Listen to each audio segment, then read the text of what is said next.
A paz do Senhor, sou o pastor Mário Luna, seja bem-vindo aqui ao canal. Se você está aqui pela primeira vez, você também é muito bem-vindo. Fique conosco. Hoje eu quero falar sobre o tema Panorama do Estudo da Doutrina da Salvação. Hoje não é um Expondo as Escrituras, nem é uma EBD comentada online, mas é o quadro Teologia e a Vida Cristã. Vamos aprender um pouco mais sobre a doutrina da salvação. É claro que é um panorama, é um resumo, não é um estudo aprofundado, mas nós vamos aprender e poderemos responder perguntas como: por que eu preciso de salvação? Por que Deus oferece salvação? Como acontece a salvação na nossa vida? Essas e outras perguntas poderão ser respondidas ao você estudar, junto comigo, esse panorama do estudo da doutrina da salvação. Eu quero aproveitar e fazer uma oração. Senhor Deus e Pai, Pai amado e Pai querido, eu quero te agradecer por mais uma oportunidade de estar aqui no canal, hoje falando sobre o panorama do estudo da doutrina da salvação. Eu quero te glorificar por esta grande oportunidade, que o Senhor abra o meu entendimento, ilumine a minha mente, para que eu ensine as verdades de acordo com a Tua Palavra e, ao mesmo tempo, ilumina o entendimento daqueles que estão assistindo, para que eles possam, Senhor querido, também compreender e que possamos a cada dia praticar a Tua Palavra, para que também possamos ensinar para outras pessoas sobre a necessidade de salvação. É o que eu te peço e já te agradeço, em nome de Jesus. Eu louvo a Deus por isso. Eu quero dizer a você que está assistindo aí, se você desejar, o link com o esboço e slides em PDF desse estudo está na descrição do vídeo. Você vai descer e você vai encontrar lá na parte de baixo um link lá aonde está escrito assim: faça download. Você vai clicar e você vai ser levado para o meu site. Você vai descer a página e vai ter dois botõezinhos lá. Um para baixar o resumo, tá? E outro para baixar o slide. O resumo é para você imprimir. O slide é para você passar, caso você queira usar esse estudo na sua igreja, né? Para algum fim. De repente você quer fazer isso. Ou você tem uma outra alternativa. Clube de membros do canal do pastor Mário Luna. Tenha vários benefícios e baixe tudo em um único lugar. PDFs dos resumos e slides da EBD, slides em PowerPoint da EBD e PDFs do Expondo as Escrituras. Clique no link na descrição do vídeo e assine. E temos uma novidade: a pedido, formas de pagamento Pix, boleto e cartão. Essa é a área de membros onde você vai baixar tudo num único lugar. Seja membro e ganhe todos esses benefícios. Então aproveite essa oportunidade, você não vai precisar baixar vídeo a vídeo. Toda vez que eu publicar alguma coisa no canal, você ir no vídeo, na descrição, ir para o meu site, mas você pode semear no meu Ministério de Ensino assinando Seja Membro. O link está na descrição aqui do vídeo e uma vez que você assine, você vai ter um lugar onde você vai baixar tudo nessa plataforma onde está hospedado e até mesmo esse vídeo de hoje, o estudo de hoje, já está disponibilizado. Não só esse estudo, mas também os PDF do Expondo as Escrituras, também da EBD comentado online e os PowerPoints, tanto da EBD comentado online, como também dos estudos que eu ministrar aqui, tá bom? Você, se puder, faça. Se não puder, continue orando pela minha vida e vamos baixando aí gratuitamente os PDFs. Introdução. Do que trata a doutrina da salvação? Tá? O que trata? A soteriologia, como é chamado, tá? Quando nós estudamos teologia, ou estudo acerca da salvação. Soteriologia é a junção de soteria e logia, que significa estudo ou tratado. Assim, soteriologia é o estudo ou tratado acerca da salvação. Trata-se de um tema que marca alguns pontos convergentes e outros pontos divergentes entre os cristãos. Por quê? Porque existem linhas, existem escolas, vamos usar assim, dentro da interpretação, e uns defendem que a mecânica da salvação vai para um lado, e podemos aqui chamar de arminianos, outros defendem que vai para um outro lado, podemos chamar assim de calvinista. Pelo menos esses dois grupos, têm uma visão um pouco diferente de como a mecânica mecânica da salvação acontece. Nós temos aí pontos convergentes que são os principais a nível da doutrina, mas os pontos secundários nós discordamos de alguma forma. Aqui eu estou abordando esse estudo com uma visão mais arminiana e uma visão bíblica de qualquer maneira, porque eu não estou aqui defendendo arminianismo ou calvinismo, mas eu estou apenas colocando como funciona a mecânica da forma que nós vemos biblicamente falando. Não vamos entrar em discussões aqui quanto às divergências, tá bom? Não seria possível a qualquer um de nós estudar teologia sem passar pela experiência da salvação. Então todas as pessoas precisam aceitar Cristo para poder estudar sobre a palavra de Deus. Porque para estudar ele precisa ter recebido um novo nascimento. Uma pessoa que não é cristã, ela pode estudar a Bíblia, mas ela não vai ter a aplicação da Bíblia no seu coração. O Espírito Santo não vai aplicar as verdades no coração dessa pessoa, porque ela não recebeu um novo nascimento, tá? Os assuntos relacionados às doutrinas exigem raciocínio espiritual. De outro modo, por mais que se saiba teoricamente a respeito de qualquer ponto da teologia, e tem muita gente que não é cristã que até sabe, faltaria o verdadeiro entendimento, o qual somente é possível a quem tem vida espiritual. Isso está baseado em 1 Coríntios capítulo 2, versículo 14.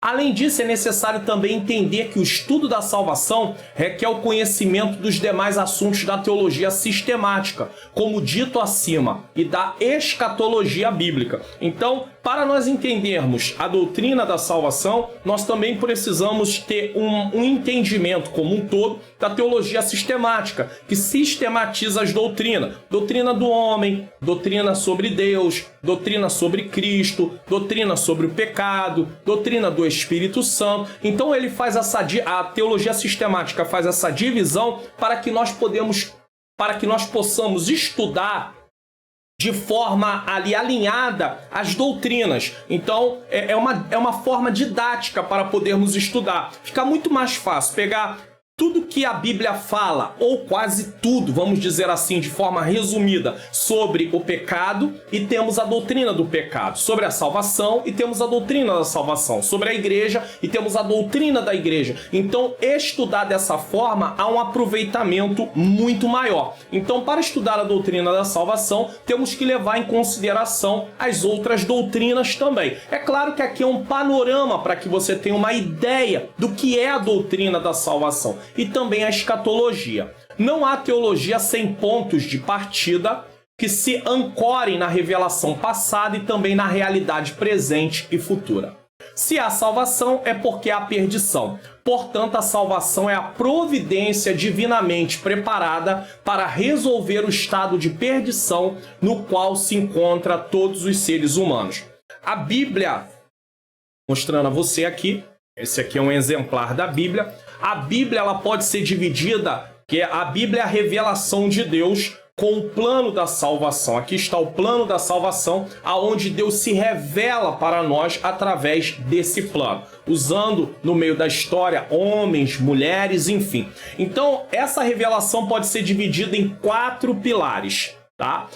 Criação, queda, capítulo 1 e 2 de Gênesis, criação. Depois vem a queda, a partir do capítulo 3, tá? E daí depois vem a redenção, aonde Jesus Cristo nasce, cresce, vai para a cruz do Calvário, sofre, padece, morre, ressuscita, volta ao céu. E temos por último pilar a consumação de todas as coisas. Então, nós temos necessidade de salvação por causa do quê? Por causa da queda. A queda trouxe essa necessidade de salvação.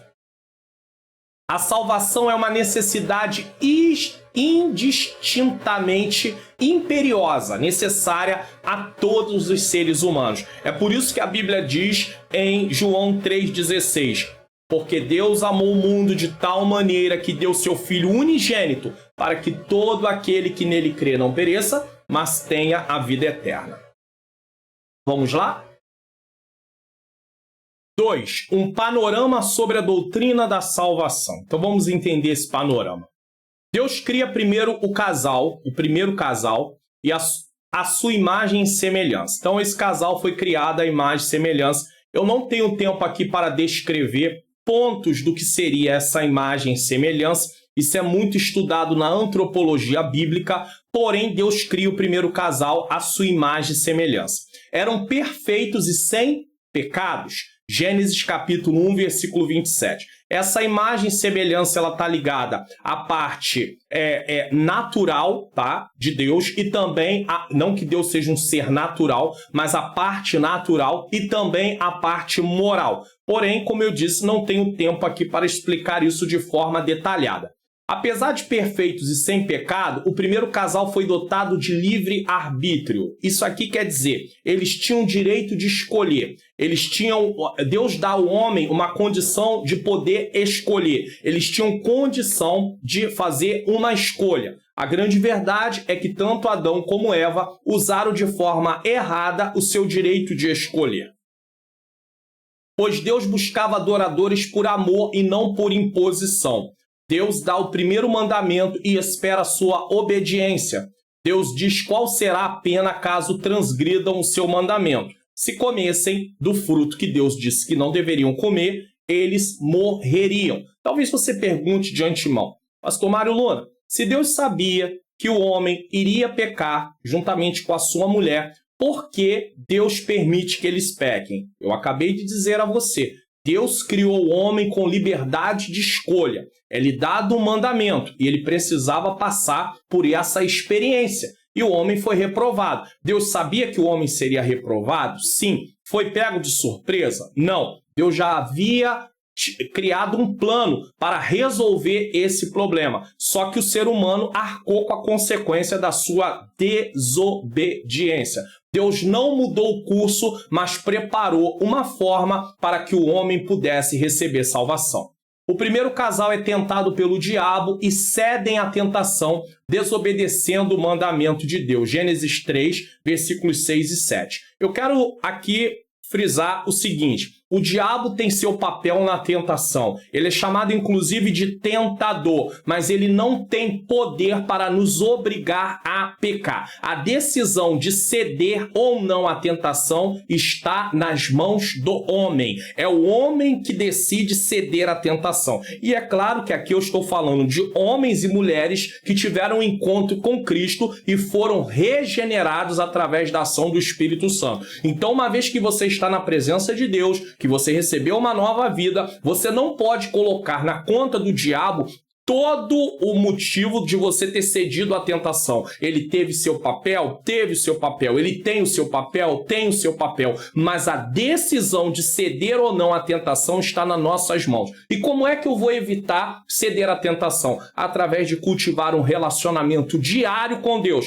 através da leitura da palavra, através da oração, através de participar de cultos na minha igreja local. Então é assim que eu vou cultivar um relacionamento com Deus e o Senhor me dará força para dizer não à tentação. O pecado sempre é gerado pela desobediência do mandamento de Deus. Deus sempre espera do homem a obediência. Essa é a vontade de Deus, que nós venhamos obedecer a sua palavra. Tanto é que em 1 Samuel diz que obedecer é melhor do que sacrificar. O que isso quer dizer? Muitas vezes nós queremos fazer várias coisas na obra de Deus, nós queremos nos apresentar, mas nós não vivemos uma vida de obediência. Não podemos trocar o trabalho no sentido abrir mão da obediência pelo trabalho na obra de Deus ou por prestar culto ao Senhor. Deus quer primeiro obediência. O nosso culto, o nosso trabalho na obra de Deus precisa vir como resultado de uma vida obediente. Se eu não obedeço, se o meu coração não é sincero, reto diante de Deus, tudo que eu fizer não tem nenhum valor para o Senhor. O primeiro casal ataca e ofende a honra e a santidade de Deus ao cometer o pecado deliberado. Por que um pecado deliberado? Porque eles receberam uma ordem, eles tinham consciência, pelo menos o Adão, ele tinha consciência que não poderia comer daquele fruto. É claro que nós acreditamos que Adão, ele passou o mandamento para Eva. Talvez o próprio Deus pode ter passado. O texto não diz. O texto diz que Deus disse a Adão. Cremos que isso foi estendido a Eva, tanto é que ela fala sobre o mandamento, só que ela teve uma ideia diferente, ela teve uma compreensão diferente na hora que ela fala com a serpente ali onde o diabo está usando. O homem prefere realizar a sua própria vontade em lugar da vontade de Deus. E por algum tempo torna-se autônomo. Por quê? Porque quando é oferecido e é dito que eles vão ser igual a Deus, é dito para Eva que eles serão igual a Deus, há um desejo de se parecer com Deus. E aqui é interessante mostrar o seguinte: o diabo, quando ainda não era diabo, quando ele era um anjo de luz, o desejo que ele teve foi ser semelhante a Deus. Então ele tenta o homem justamente com a mesma coisa que levou ele à queda. Ou seja, ele quer que o homem seja semelhante a Deus. Ele propõe ao homem ser semelhante a Deus. E isso traz uma posição, um ar de autossuficiência. Não precisa mais de Deus. Porém, o que trouxe foi uma consequência totalmente desastrosa. Mas se Deus permitisse que sua honra fosse atacada, então ele deixaria de ser Deus. Sua honra pede a destruição daquele que lhe resiste, no caso o homem e a mulher. Sua justiça exige a satisfação da lei violada. E a sua santidade reage contra o pecado, sendo essa reação reconhecida como a manifestação da ira. Deixa eu explicar essa parte para você. Quando o homem desobedece, a honra de Deus foi atacada. Uma vez que a honra de Deus é atacada, ela pede destruição de quem atacou a sua honra. Agora entra em ação a sua justiça e exige a satisfação da lei. E qual era a pena para poder ter errado? Para o pecado cometido, a morte. Então, a justiça de Deus requer que o homem e a mulher sejam mortos. Por quê? Porque esta é a pena determinada por Deus. Ele vai manifestar, ele pode manifestar a sua ira. Para essa reação divina, mas essa reação divina, não é automática. Por algum motivo, Deus não usa do seu direito, mas ele usa de bondade, de misericórdia, de amor também. Ele não usa só de justiça, ele não manifesta só sua ira no sentido de destruição, mas Deus usa de amor, de bondade. Deus é um ser equilibrado. Ele tanto é justo como é misericordioso. Ele tanto pode trazer juízo e ao mesmo tempo aplicar esse juízo com amor. Nós, seres humanos, não temos essa condição. Ou bem nós queremos, nos iramos, ou bem nós somos pacíficos. Nós não conseguimos, na maioria das vezes, ter um equilíbrio, a não ser que formos controlados pelo Senhor Jesus Cristo. Que o caráter do Senhor esteja sobre a nossa vida. Então preste atenção nisso. Nem sempre ela entra em ação, a justiça de Deus, tá? O juízo de Deus, instantaneamente, como acontece com a mão em contato com o fogo. Se você botar a mão no fogo, ele vai queimar. Ele, Deus, adia o juízo na esperança de que sua bondade conduza o homem ao arrependimento. Romanos 2,4, 2 Pedro capítulo 3, versículo 9. O primeiro casal é declarado culpado diante da justiça de Deus. Então, Deus que é justo, Deus que é santo, está diante de um casal que lhe desobedeceu. Então, eles são o quê? Culpados. É como um tribunal e eles são declarados culpados. Por quê? Porque eles cometeram um pecado. E esse pecado tinha como pena a morte. Preste atenção nisso aqui. Essa mesma justiça exige uma reparação da ofensa cometida pelo primeiro casal. A pena para essa ofensa, como Deus declarou antes, é a morte. A morte ocorreria em 3 esferas: morte espiritual, morte física e morte eterna. Então, o que é morte, resumidamente? É a separação de Deus. Morte fala de separação de Deus. E a última esfera é a separação eterna de Deus. Em primeiro lugar, a separação da comunhão. Em segundo lugar, nós passamos pela morte física. E em terceiro lugar, pela morte eterna, quando vem o julgamento e aí o Senhor nos mandará estar eternamente separado dele. Estaremos distanciados de Deus eternamente. Por causa do quê? Por causa do pecado. Então, o ser humano nasce culpado diante do tribunal de Deus. E aqui há uma explicação. Muitas pessoas, quando você vai pregar o evangelho para elas e falar que elas precisam de salvação, que existe céu, existe inferno, elas questionam o seguinte: vem cá, eu até posso acreditar que existe céu e existe inferno, mas eu não concordo de forma nenhuma que Deus vai me mandar para o inferno onde está um estuprador, um pedófilo, um assassino, um serial killer, porque eu não cometo nada disso. E aí, se você não tem um entendimento da doutrina da salvação, você não tem argumentação bíblica para poder ensinar essa pessoa. Mas se você está participando desse estudo de hoje, você vai ter argumentação bíblica para provar para essa pessoa que ela não vai para o inferno em primeiro lugar pelo que ela faz. Ela vai para o inferno por quem ela é. É diferente. Então Deus não vai mandar ninguém para o inferno apenas pelo que ele faz, e sim por quem ele é. Ele é um pecador condenado diante do tribunal de Deus. O ser humano ele nasce condenado diante do tribunal de Deus. Então ele não vai ser mandado para o inferno por causa apenas do que ele faz. O que ele faz é consequência de quem ele é. Assim, quando nós aceitamos Cristo como Senhor e Salvador da nossa vida, nós passamos a ser um pecador arrependido. E uma vez que eu sou um pecador arrependido, eu passo agora a ser filho de Deus. Então eu não recebo salvação pelo que eu faço, eu recebo salvação pelo que Cristo fez. E o que eu faço na obra de Deus é consequência de quem eu sou. Lembra, quando eu era pecador, pecar era consequência de quem eu era.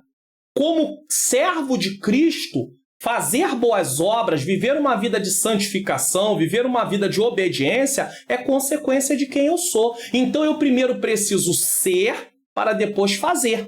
Então, como servo de Deus, lavado e remido pelo sangue de Jesus, perdoado, ingresso na família de Deus, agora eu pratico boas obras porque eu sou filho de Deus. Eu não pratico boas obras para ser filho, eu pratico boas obras porque eu sou filho. Agora, uma pessoa, ele não é considerado, posso dizer assim, fulano é um pecador porque peca. Não, ele peca porque é pecador. Pecar é consequência de quem ele é. Então, quando você aprende isso, você pode ensinar para as pessoas e mostrar para eles o seguinte: você, em primeiro lugar, Deus não está mandando as pessoas para o inferno pelo que elas fazem. Ele está mandando as pessoas para o inferno por quem elas são, culpadas no tribunal de Deus. Elas nascem culpadas por causa do pecado original de Adão e Eva. E alguém vai dizer, mas foi Adão e Eva que pecou, mas nós somos descendentes deles. Se Deus tivesse executado a sentença na íntegra, teria matado Adão e Eva, que era um direito dele, a justiça dele permitia ser feito isso, e aí não existiria humanidade. Então Deus permite à humanidade continuar sua existência, ele tem um plano e apresenta esse plano para a humanidade através da sua palavra, até que chega o momento do nascimento de Jesus, e agora é o momento de recebermos Jesus como Senhor e Salvador da nossa vida. Se queremos não estar culpados no tribunal de Deus, precisamos de salvação. Se uma pessoa quer continuar vivendo a vida que vive, ele continua culpado diante do tribunal de Deus. Ele pode até realizar boas obras. Isso vai ser visto no âmbito horizontal, humano? Sim. Vai beneficiar pessoas? Sim. Porém, isso não livra ele da culpa do pecado. Ele continua sendo um transgressor no tribunal de Deus. A única forma de ser livre da culpa do pecado é através de aceitar Jesus como Senhor e Salvador da nossa vida. Então vamos prosseguir aqui. Eu dei um adiantamento aí do assunto que virá um pouco mais à frente, mas eu precisava falar isso como uma argumentação que você pode usar na hora que você está pregando para alguém que possa dizer, eu não aceito. Não, mas a questão é que você nasceu culpado. João 3,18 diz que aquele que crê no Filho não é condenado, mas aquele que não crê já está condenado. A Bíblia diz em Romanos 8,1, nenhuma condenação há para os que estão em Cristo Jesus. Ou seja, quem não está em Cristo Jesus está condenado.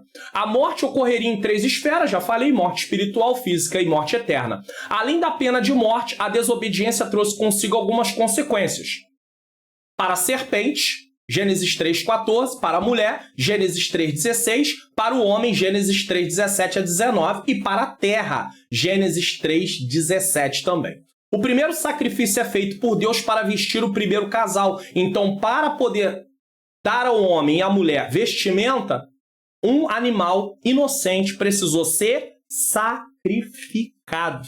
Deus sacrifica, ele mesmo sacrifica um animal para vestir o homem. E isso mostra o seguinte: o homem tinha se vestido, cozeram folhas para poder para tampar a sua nudez. Deus não aceita aquilo. E ali há uma simbologia mostrando que apenas o Senhor, através do Senhor, é possível cobrir as nossas imperfeições. Não há como cobrir através das nossas próprias obras, através dos nossos próprios atos. Vemos uma criatura inocente morrer para o culpado seja coberto. Esse é o propósito principal do sacrifício, uma cobertura divinamente provida para uma consciência culpada. O primeiro casal perde a comunhão com Deus devido ao pecado cometido e por isso são expulsos do jardim do Éden. Uma vez no pecado, não poderiam viver eternamente. Gênesis 3, 22 a 24.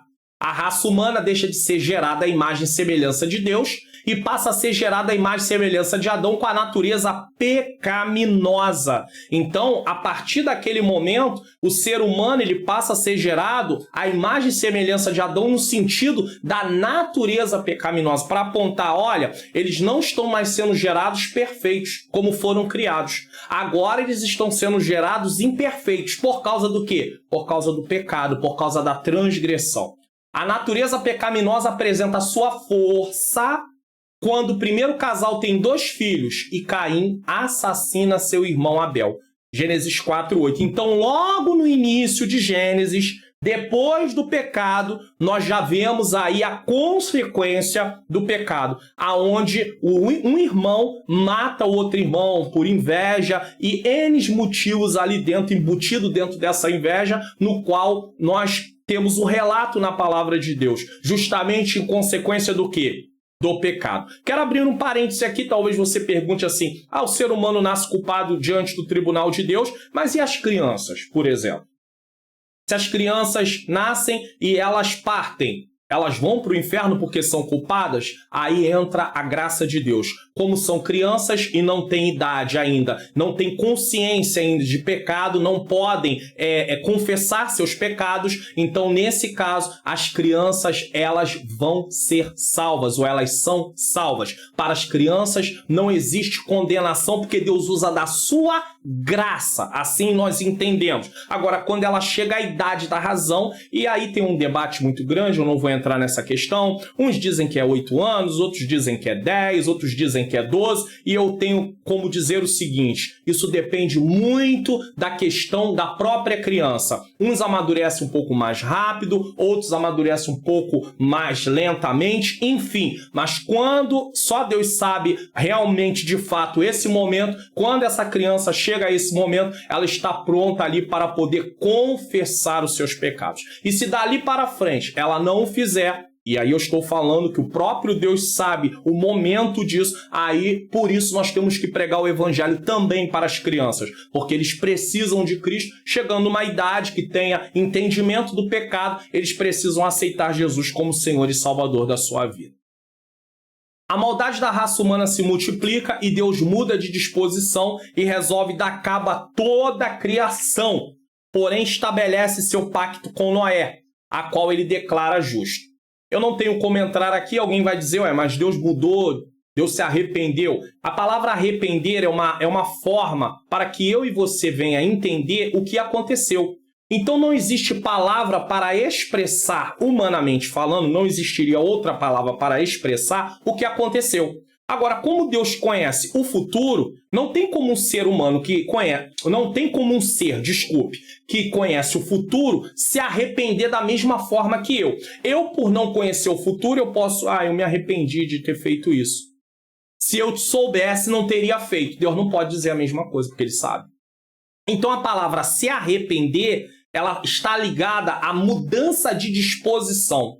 Ou seja, o homem começa a pecar, e Deus muda de disposição em consequência à ação do homem. Então é uma reação de Deus. Só que ele já sabia que o homem pecaria e que ele mudaria de disposição em relação ao homem. Porém, para que nós venhamos entender humanamente falando o que está acontecendo, é dito, e Deus se arrependeu de ter criado o homem. Tá bom? Só para você entender isso aqui. Só que eu não tenho tempo para explicar isso aqui de forma mais detalhada. Não há como eu fazer isso para você.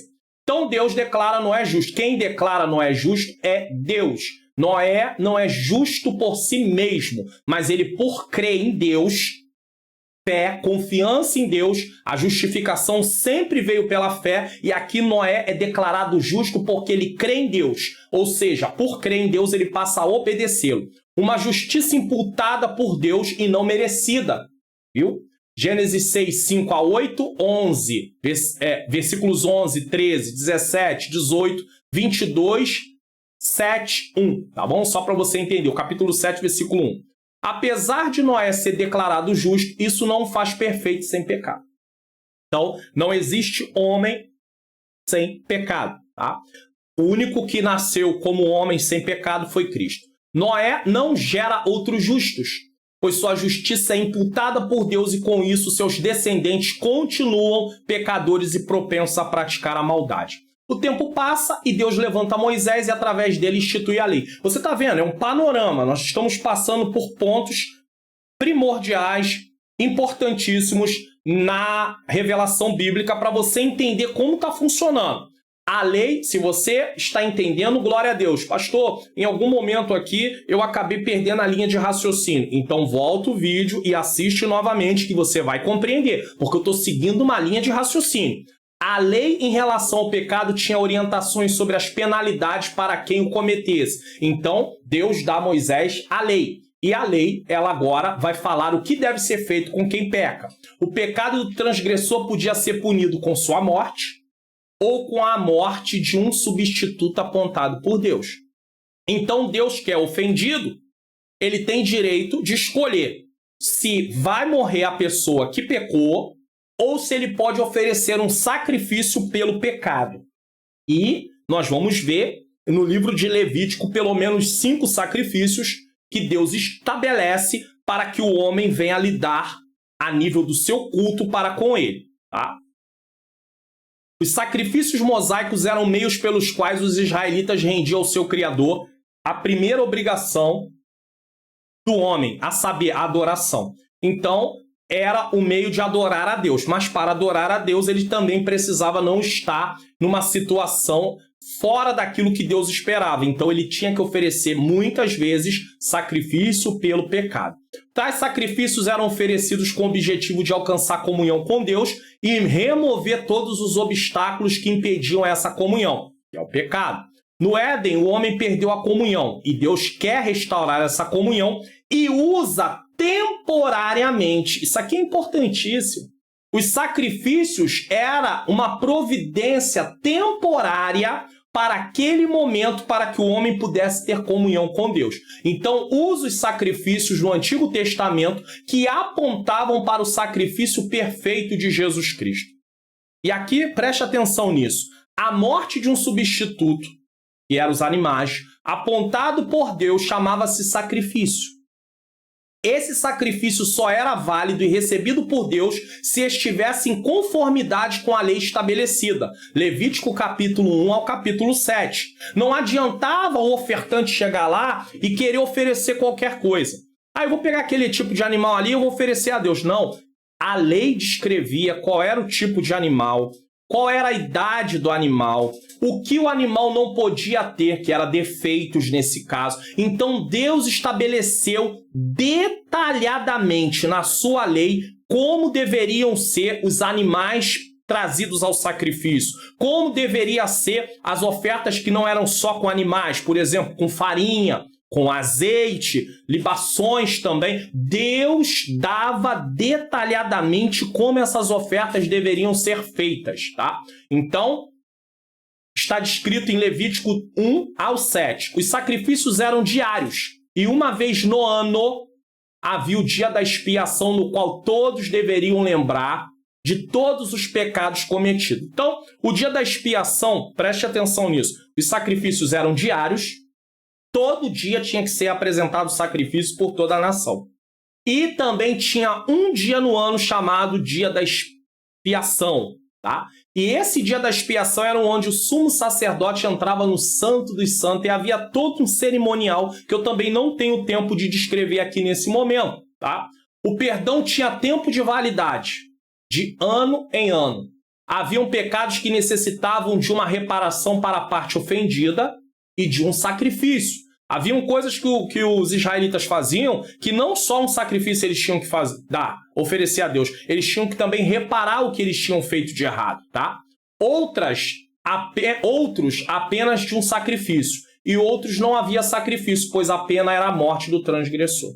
Por exemplo, se alguém falasse o nome do Senhor em vão, morreria. Não tinha sacrifício para esse tipo de coisa. Se alguém amaldiçoasse o seu pai, morreria. Se alguém amaldiçoasse sua mãe, morreria. Se alguém cometesse adultério, morreria.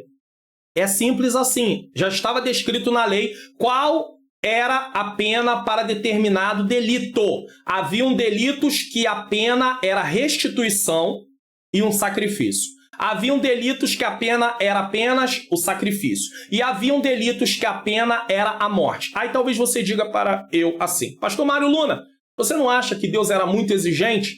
Já que, poxa, a pessoa pecou, por que ele não perdoava sempre? Permitiu o sacrifício e às vezes ele executava ali, mandava executar e a pessoa era morta. Porque, na verdade, o pecado, a pena para o pecado era a morte mesmo. Física, espiritual e eterna.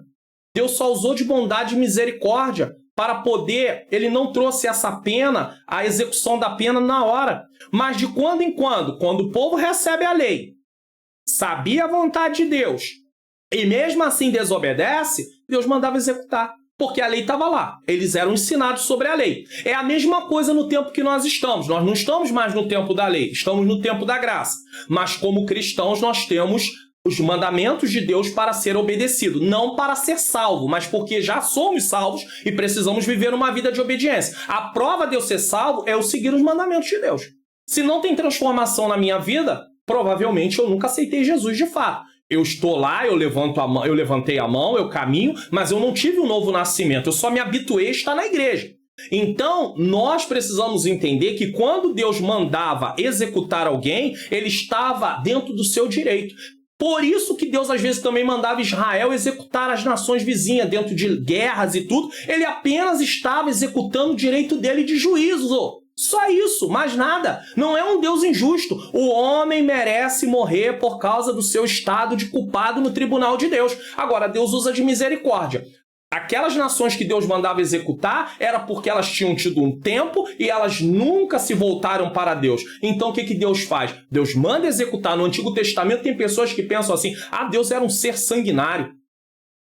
Mas o direito de execução era dele. Ele podia mandar executar. Por quê? Porque a pena para a transgressão realizada no Éden era a morte. Então ele usava de longanimidade. A longanimidade, eu já mostrei aqui em um vídeo expondo as escrituras ou numa aula da EBD comentada online. Eu peguei um elástico e estiquei. Aqui é paciência. E o que é longanimidade? É uma paciência estendida. Você começa a esticar o elástico, vai esticando, esticando, esticando, esticando, mas todo elástico tem um limite. Vai ter uma hora que ele vai arrebentar. É o momento do juízo, para mostrar uma ilustração em relação a isso, só para você poder compreender. Então havia o dia da expiação. Pecado tinha prazo de validade e mostrei para vocês que tinha 3 tipos. Sacrifício com reparação.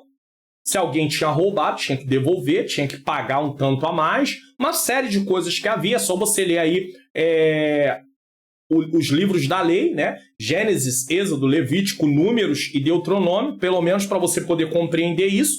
Eu mesmo, na minha leitura bíblica anual, estou no livro de Números, então já passei por isso. Muitas vezes Deus pedindo para reparar. Vou entrar no livro em breve. Eu estou falando isso na época que eu estou gravando, né? Esse vídeo vai ao ar no dia 11 de abril de 2022, tá? Então eu estou no livro de Números. Rapidamente eu vou passar para o livro de Deuteronômio, que já está quase terminando o livro de Números, e está descrito tudo isso. Então você vai aprender sobre isso. É claro que você não pratica mais sacrifícios, mas você vai entender como isso era feito, a reparação, tudo direitinho. Tá? O tipo de animal dependia de quem havia pecado. De repente, a família era pobre, não podia oferecer, às vezes, um carneiro, né, um novilho, então oferecia pombas. Deus tinha uma forma de permitir com que a pessoa, de alguma maneira, de alguma forma, oferecesse seu sacrifício. O ofertante colocava as mãos na cabeça do animal e, simbolicamente, transferia os seus pecados, a culpa e a penalidade do pecado, que era a morte. Ele transferia. Então, agora quem vai morrer? O animal. O animal era sacrificado, com isso seu sangue era derramado, sua vida entregue no lugar do culpado e o pecado do transgressor perdoado. A palavra perdoado aqui, na verdade, era coberto, tá? O pecado era coberto, ou seja, Deus não trazia juízo porque ele olhava para o sangue do animal derramado, que na verdade Deus não estava olhando para o sangue do animal em si só, mas ele estava olhando para o sangue do seu filho, que um dia seria derramado na cruz do Calvário. A justiça de Deus exigiu o reparo da ofensa, que é o pecado, cometido pelo transgressor, e por isso ou ele morreria ou um substituto apontado por Deus. Então por isso Deus estabeleceu os sacrifícios, para que o ser humano pudesse ter a oportunidade de ter comunhão com ele. Porém, a base do perdão não estava no sangue derramado do animal. Isso aqui é muito lindo. E na sua morte, mas apontava para o sangue derramado e a morte de Jesus Cristo, seu Filho, na cruz do Calvário, conforme o próprio Deus anunciou em Gênesis 3,15. Da semente da mulher nascerá um que esmagará a cabeça da serpente, ela lhe ferirá o calcanhar, tá? Deus perdoava os pecados no Antigo Testamento com base no sacrifício do seu Filho no futuro. Como assim, pastor? Quem era ofendido?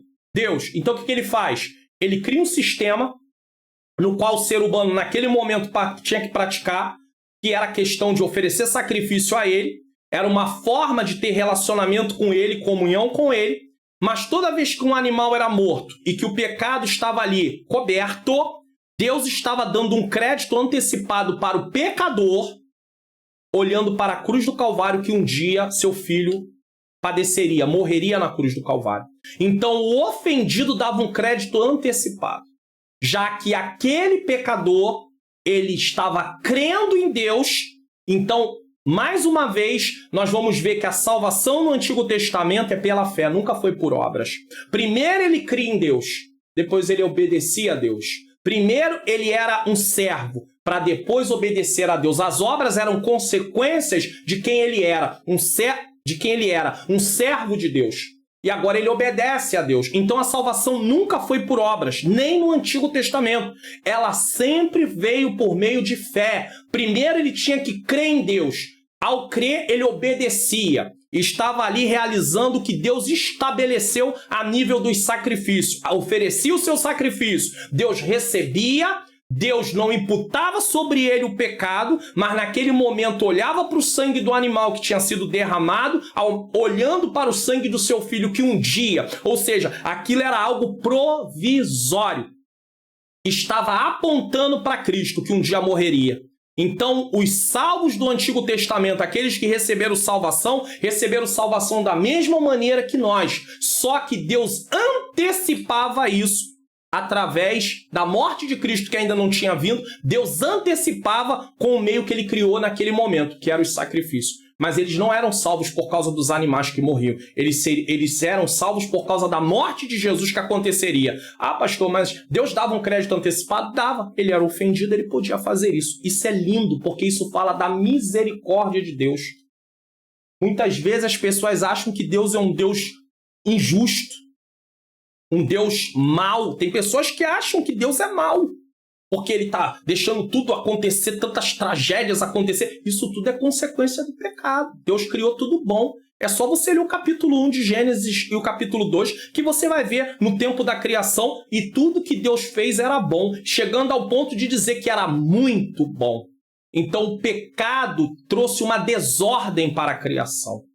E por que Deus não termina com isso? E por que Deus não impede isso? Porque Deus está deixando o curso seguir normalmente, apenas colocando as suas mãos e retendo muitas coisas que poderiam estar acontecendo muito piores, que nós não temos consciência disso.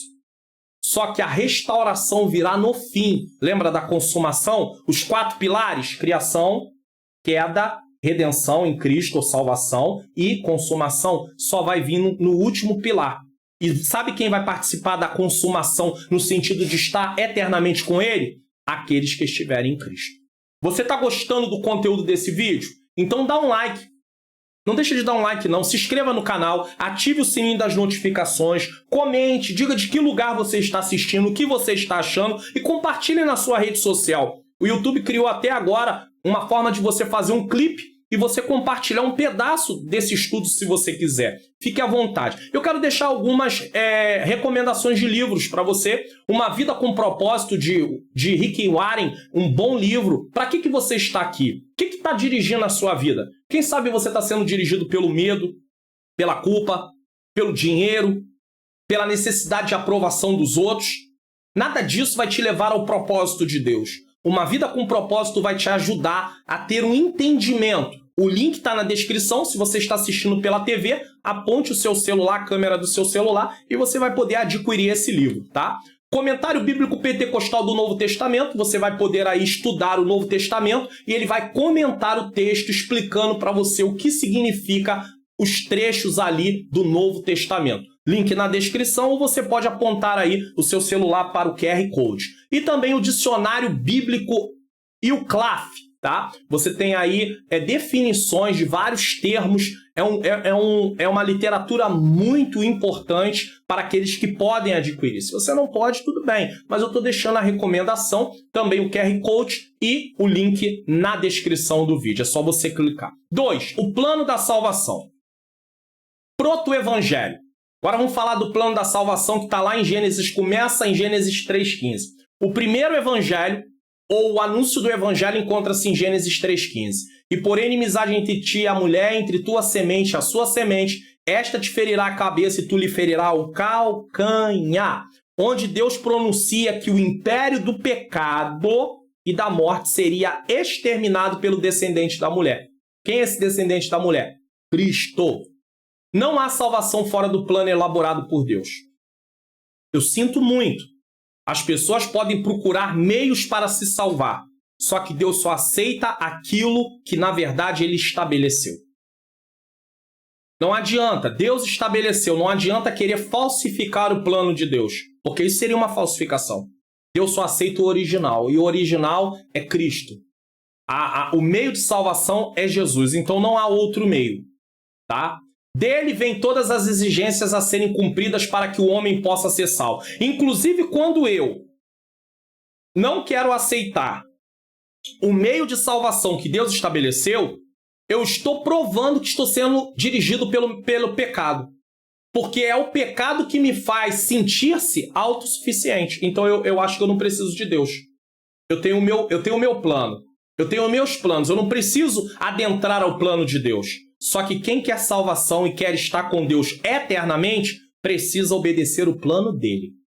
A salvação pode não ser o que todos querem, mas é aquilo que todos precisam. Guarde isso. Não há meio termo, porque todos pecaram e destituídos estão da glória de Deus. É Romanos 3,23. Ou seja, nenhum de nós que não está em Cristo terá direito de estar na glória de Deus, participar da glória de Deus, estar em comunhão eternamente com Deus. Quem crê não é condenado, mas quem não crê já está condenado porquanto não crê no nome do unigênito Filho de Deus. Lembra? João 3,18, eu já citei. O primeiro versículo citado, Romanos 3,23, é um dos mais tristes de toda a Bíblia. Por quê? Por ele entendemos que todo ser humano estão sentenciados por causa do pecado. Mas o versículo seguinte, João 3,18, abre um caminho de esperança para a salvação, mostrando que, apesar da condenação, há uma justificação gratuita por intermédio de Jesus, sendo justificado gratuitamente pela sua graça, pela redenção que há em Cristo Jesus. Romanos 3,24. O problema é que o pecado nos tornou autossuficiente. E em alguns seres humanos isso está muito mais aflorado. Mas todos se sentem autossuficientes, em algum grau. E aí é difícil entender uma salvação que é de graça. No sentido de eu não ter que pagar por ela. Então, para o ser humano, é estranho isso. Como é que eu vou ganhar uma coisa de graça? Salvação de graça? Não, eu tenho que fazer alguma coisa por onde para ganhar essa salvação. E aí o ser humano tenta conquistar a salvação por meio de obras. Só que Deus não oferece salvação por meio de obras. A salvação é por meio da graça. Através da graça. E você recebe ela por meio da fé. Como é que você se torna participante da salvação? Através de crer em Cristo Jesus. Como é que o servo do Antigo Testamento recebia o perdão de Deus, tinha comunhão, podia ter comunhão com Deus e teve salvação no Antigo Testamento? Através também da graça e por meio da fé. Da mesma maneira, só Cristo ainda não tinha vindo. Como eu disse, Deus dava um crédito antecipado. Então a fé é como o braço que se estende para receber salvação. Você estende o seu braço para receber salvação. É como se a fé fosse assim, tá? É como se você recebesse assim, é apenas uma ilustração. O sacrifício de Jesus foi perfeito e por isso realizado uma única vez. Já o sacrifício de animais era realizado diariamente. Seu sacrifício proporcionou salvação a todos que foram perdoados no Antigo Testamento, obedecendo à lei dos sacrifícios, e a todos que recebem como Salvador o Senhor no Novo Testamento. Então, salvação para todos. Tanto é que quando Jesus morre na cruz, antes, quando ele dá o último brado, o que ele grita na cruz? Você lembra? João 19, 30. Ele grita o quê? Quando ele está na cruz do Calvário. Só para relembrar com você. João, eu não coloquei aí, tá? Não está na tela, mas eu vou ler aqui com você. João, capítulo de número 19, versículo 30, diz assim: E quando Jesus tomou o vinagre, disse: Está consumado. E inclinando a cabeça, entregou o seu espírito. Está consumado. Então, o que é isso no original, no grego? Tetelestai. Foi pago, passado. Está pago, presente, e continuará pago, futuro. Sabe o que isso significa? Que o sacrifício de Jesus alcançou desde o início até o final. Deu para entender? Desde lá do início, aonde Deus vai justificando pessoas por causa de crerem nele, até o final da consumação dos séculos. O sacrifício de Jesus cobre tudo. A salvação é oferecida para todos, mas ela só tem o sangue de Jesus Cristo derramado na cruz do Calvário, ele só tem efeito para quem aceitar ele como Senhor e Salvador da sua vida. Deu para entender? Então a salvação é oferecida para todos, mas só tem direito a receber essa salvação por intermédio do que Jesus fez, então não é por nosso mérito, aquele que aceita Jesus como Senhor e Salvador. Caso contrário, eu durante a pandemia, nós estamos ainda dentro de um período de pandemia, tá?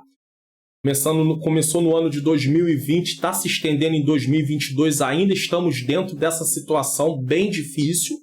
E você entenda o seguinte, a vacina, quando começou a ser disponibilizada, para todos, mas só tem direito ao efeito da vacina quem toma. A mesma coisa, é só uma ilustração, a salvação. Se você quer salvação, você precisa aceitar Jesus como Senhor e Salvador da sua vida. Então, entenda uma coisa aqui. A graça. O plano divino para a salvação é fruto da graça de Deus. Porque a graça de Deus se há manifestado trazendo salvação a todos os homens. É pela graça, é favor imerecido. Não é uma coisa que eu ganho porque eu mereço, porque eu faço por onde, porque eu tenho direito. Não, Deus tem que me salvar, porque eu sou bom, porque eu mereço. Não tem ninguém bom. Todos pecaram e destituídos estão da glória de Deus. Pastor, mas eu conheço pessoas que fazem boas obras, ajudam as pessoas.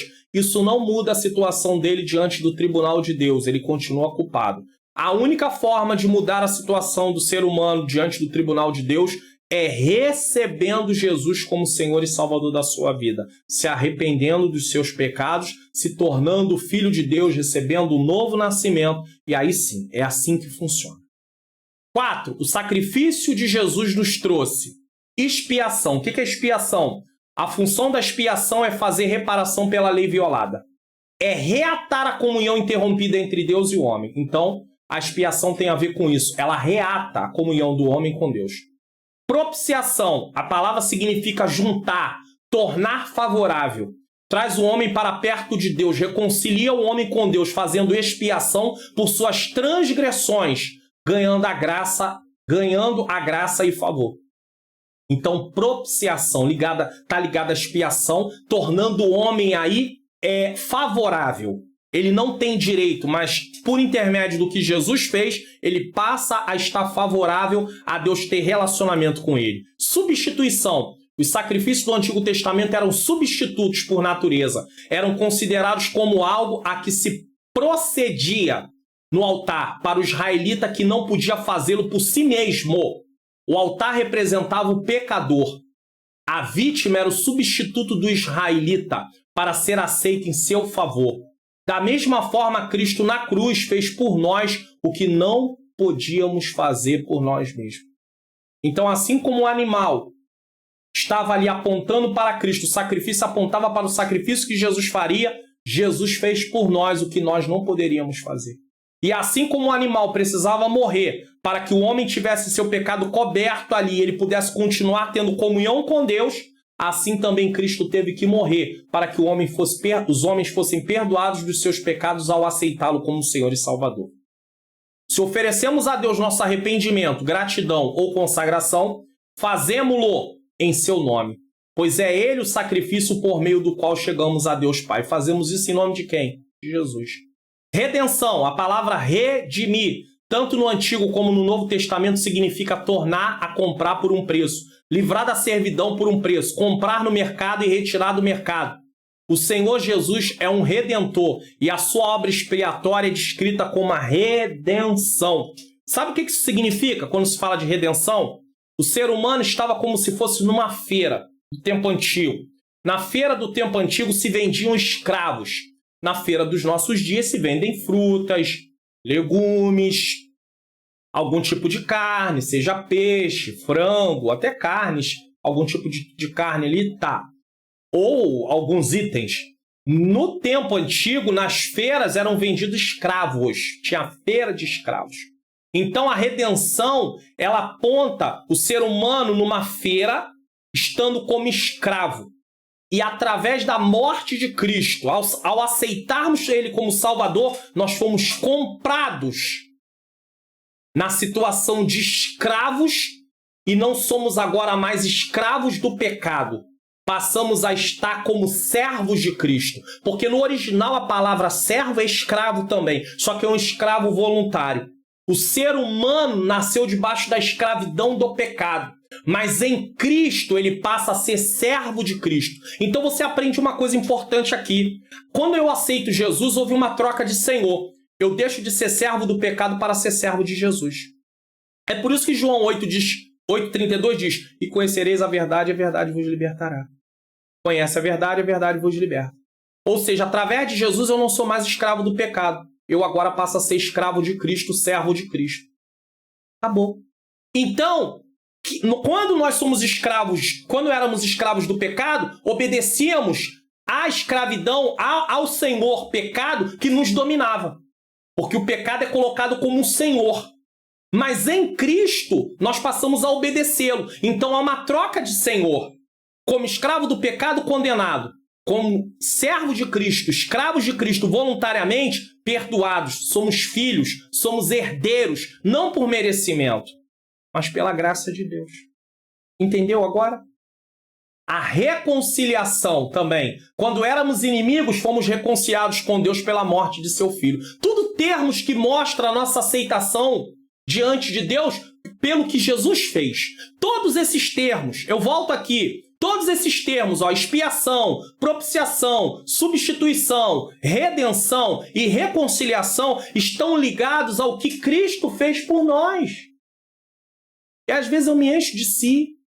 Não porque eu oro, porque eu jejuo, porque eu consagro, porque eu faço, aconteço, faço a obra de Deus. E, irmão, eu estou sempre na luta aí, trabalhando para Jesus, eu faço muito. Tudo que você faz é por meio do que Jesus fez. Então você não tem mérito seu, no sentido de se achar autossuficiente, de se achar independente. Por quê? Porque tudo isso é consequência do que Jesus Cristo fez por você. Tem a sua parte, sim, mas você está apenas dando continuidade àquilo que Jesus começou. Se Jesus não começasse, nem eu nem você estaríamos aí. E se você ainda não aceitou Jesus, você precisa aceitar Jesus.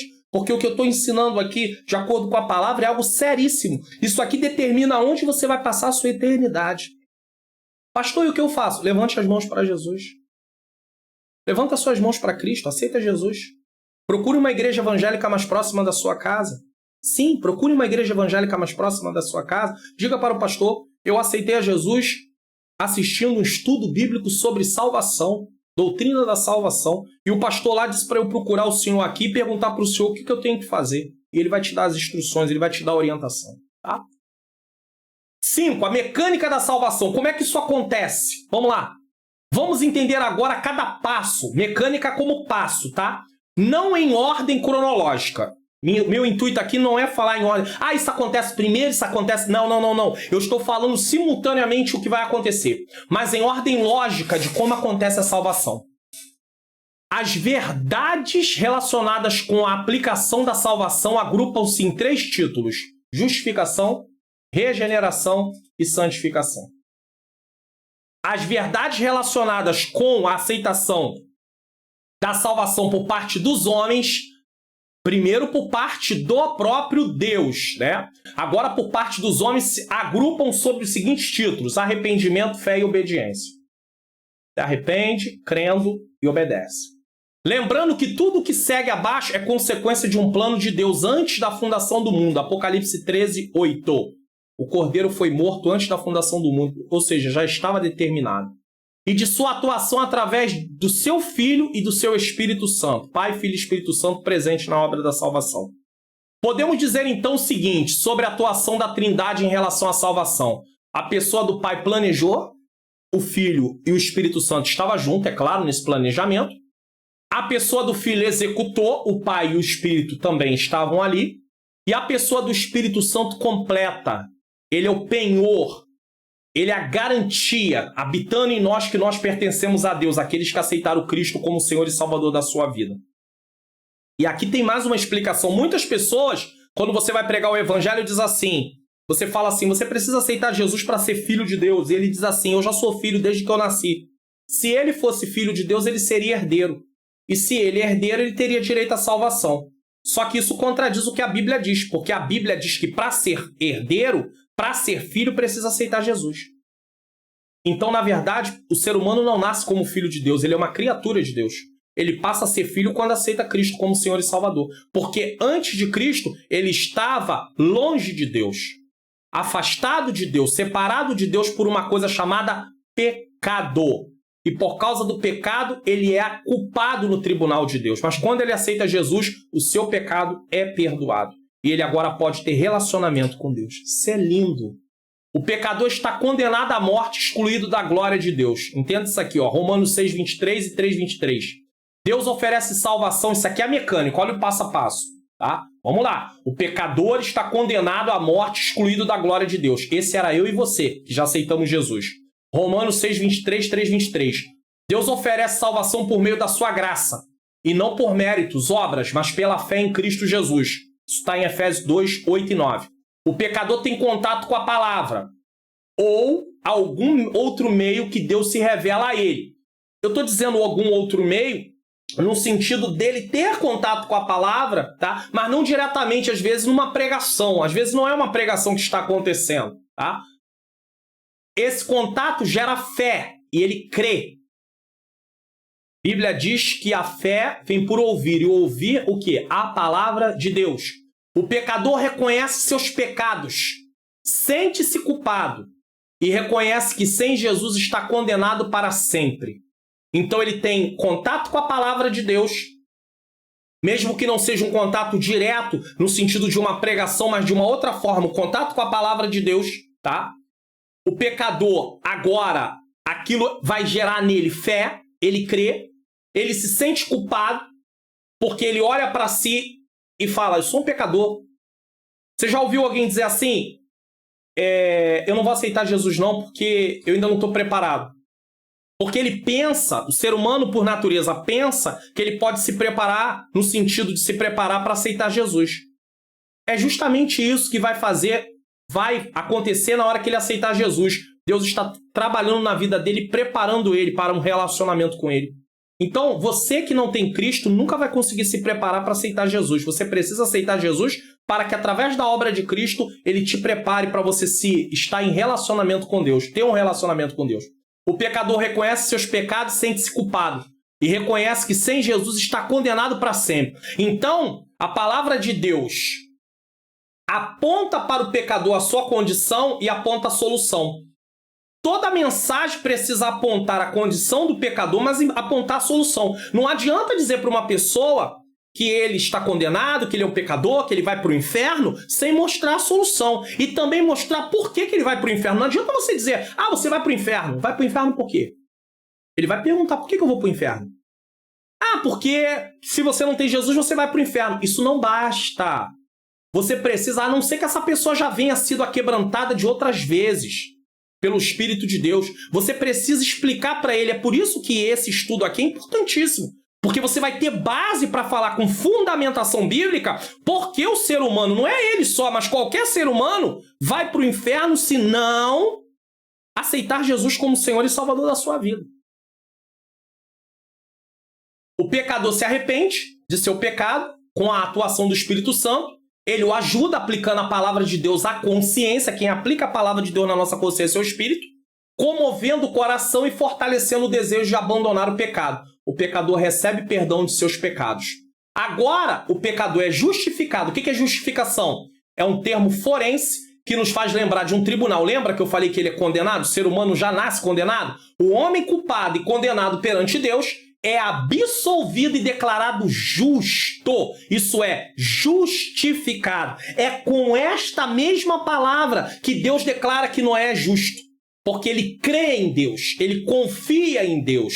Por isso ele obedece a Deus. A fé dele leva ele a obedecer a Deus. E tudo isso aponta para o que Jesus faria. Então, quando Deus diz que Abraão é justificado, é através da fé que ele tem em Deus. Então, quando você aceita Jesus, você é justificado. Você é absolvido no tribunal de Deus e declarado justificado. Você está justificado. Por causa de quê? Por causa do que Jesus fez, não por causa do que você faz. O pecador é regenerado. Lembra que eu falei que não está em ordem, mas é um segmento lógico? Eu não estou dizendo que primeiro vem a justificação, para depois vir a regeneração. Eu estou mostrando que isso acontece simultaneamente. O pecador é regenerado e recebe adoção. O que é adoção? A alma morta em transgressão e ofensas, porque eu estava morto espiritualmente, eu não tinha como me relacionar com Deus, mas eu recebo vida. É por isso que uma pessoa sem Cristo, ela não atende. Você fala com ela algumas coisas, ela não atende. Por quê? Porque ela está morta espiritualmente. Para ela poder ter atitudes para Deus, ela precisa receber vida espiritual. Senão ela não tem como se voltar para Deus. Ela não tem como, porque ela está morta. É como se fosse o mundo sem Cristo, é como se fosse um cemitério, espiritualmente falando. A alma morta em transgressões e ofensa precisa de uma nova vida, sendo esta concedida por um ato divino de regeneração. A pessoa, por conseguinte, torna-se herdeira de Deus e membro da família, da sua família, adoção. Então, o ser humano, quando aceita Jesus, ele recebe uma nova vida espiritual. E a partir desse momento, ele se torna, por adoção, filho de Deus. E agora ele é herdeiro, ele tem direito à vida eterna. Mas se ele não aceitar Jesus, ele não tem direito à vida eterna. Então ele não é filho, porque se ele fosse filho, ele teria direito à vida eterna. Então as pessoas que não têm Cristo se enganam quando elas dizem assim, eu sou filho de Deus desde que eu nasci.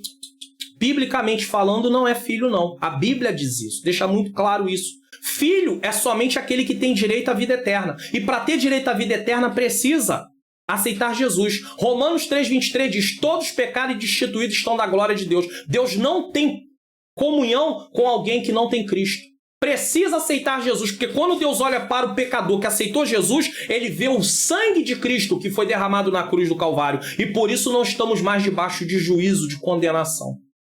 O pecador é declarado santo, santificação posicional. Quem aceita Jesus é declarado santo, não no sentido de ser adorado, e nem no sentido de ser perfeito, mas mostra a nova posição que ele assume agora. Ele é santo.